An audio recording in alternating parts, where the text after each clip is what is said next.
రంగ ప్రస్థానాన్ని కొనసాగిస్తూనే రాజకీయ రంగ ప్రవేశం. పైగా డిప్యూటీ సీఎం పదవి. ఏం చేస్తారు, ఎలా చేస్తారు? శాఖలపై, గవర్నెన్స్ పై పవన్ కున్న అవగాహన ఏంటి? ఇవే ప్రశ్నలు వినిపించాయి, వెంటాడాయి. ఈ ప్రశ్నలన్నింటికీ తొలి రోజునే పవన్ చేతల ద్వారా సమాధానాలు కూడా కనిపించాయి.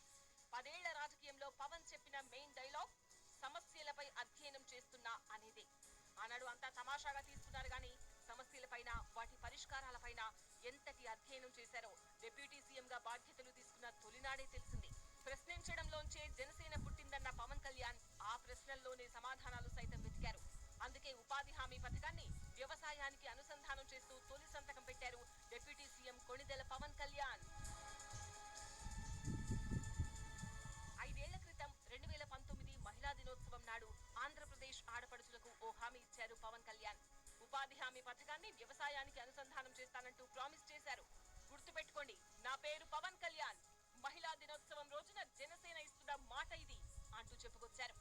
అధికారంలోకి వచ్చాక 5 ఏళ్ల నాటి హామీపైనే, మేనిఫెస్టోలో పెట్టిన అంశంపైనే తొలి సంతకం చేశారు. దానికి సంబంధించిన నిధులను విడుదల చేస్తూ ఇచ్చిన మాట తప్పబోననే సంకేతాలు పంపించారు. ఇక గిరిజన గ్రామాల్లో పంచాయతీ భవనాల నిర్మాణంపై రెండో సంతకం చేశారు. బాధ్యతల స్వీకరణ రోజు సంతకాలతోనే సరిపెట్టలేదు పవన్. డిప్యూటీ సీఎం హోదాలో తన శాఖలపై ఐఏఎస్ అధికారులతో రివ్యూ చేశారు.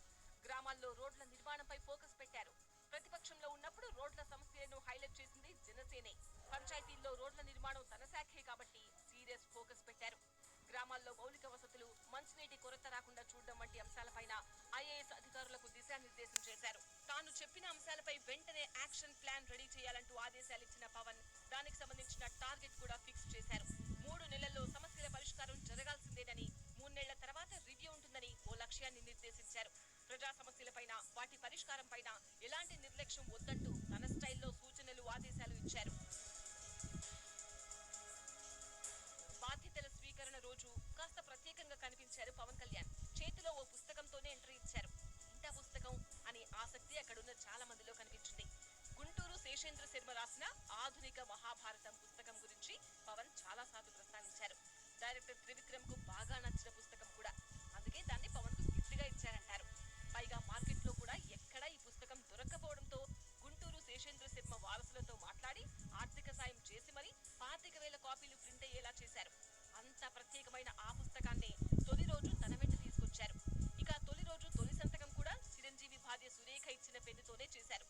విజయవాడలోని తన క్యాంప్ ఆఫీస్ లో ప్రత్యేక పూజలు చేసిన తర్వాత వేద పండితుల ఆశీర్వచనాల మధ్య టైం చూసుకుని మరి బాధ్యతలు స్వీకరించారు పవన్. డిప్యూటీ సీఎం హోదాతో పాటు కీలక శాఖలు అప్పగించారు సీఎం చంద్రబాబు. పంచాయతీరాజ్, గ్రామీణాభివృద్ధి, పర్యావరణ, అటవీ, శాస్త్ర సాంకేతిక శాఖలు ఇచ్చారు. పైగా పవన్ కళ్యాణ్ కు మాత్రమే డిప్యూటీ సీఎం హోదా కల్పించారు. అధికారిక నివాసంతో పాటు క్యాంప్ ఆఫీస్ ను సైతం కేటాయించారు. పవన్ కళ్యాణ్ గౌరవం, హోదా ఎక్కడా తగ్గకుండా చూసుకుంటున్నారు సీఎం చంద్రబాబు. ప్రోటోకాల్ ఎక్కడా మిస్ అవ్వడానికి వీల్లేదని ఇప్పటికే ఆదేశాలిచ్చారు కూడా. అందుకే ఏపీలోని ప్రతి గవర్నమెంట్ ఆఫీస్ లో సీఎం చంద్రబాబు ఫోటో పక్కనే డిప్యూటీ సీఎం గా పవన్ కళ్యాణ్ ఫోటో కూడా కంపల్సరీగా ఉండాలనే ఆర్డర్స్ పాస్ చేశారు. పవన్ కళ్యాణ్ కోసం